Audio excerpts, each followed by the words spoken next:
আসসালামু আলাইকুম। আজকে পবিত্র শুক্রবার জুমার দিন। সবাইকে জানাই জুম্মা মোবারক।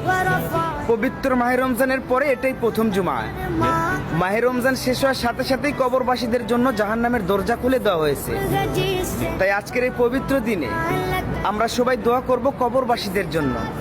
হে আল্লাহ, আজকের এই পবিত্র দিনের ওসিলায় সকল কবরবাসীর কবরটাকে জান্নাতের টুকরা বানিয়ে দিন, আমিন।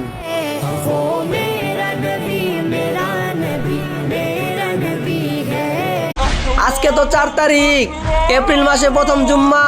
হে আল্লাহ, আপনার কাছে একটাই চাওয়া, প্রত্যেক দিন কোনো না কোনো জায়গায় রাস্তায় দুর্ঘটনা মানুষ মারা যাইতেছে। হে আল্লাহ, পরিবারের সাথে ঈদ করার জন্য কত মানুষ শহর থেকে গ্রামে আসছে, আবার কর্মের জন্য নিজের গ্রাম ছেড়ে অচেনা শহরে আসতেই হবে। হে আল্লাহ, আপনি ও সকল ভাই বোনদের সকল প্রকার বিপদ আপদে হেফাজতে রাখিয়েন। সকলে একবার হলো বলি আমিন।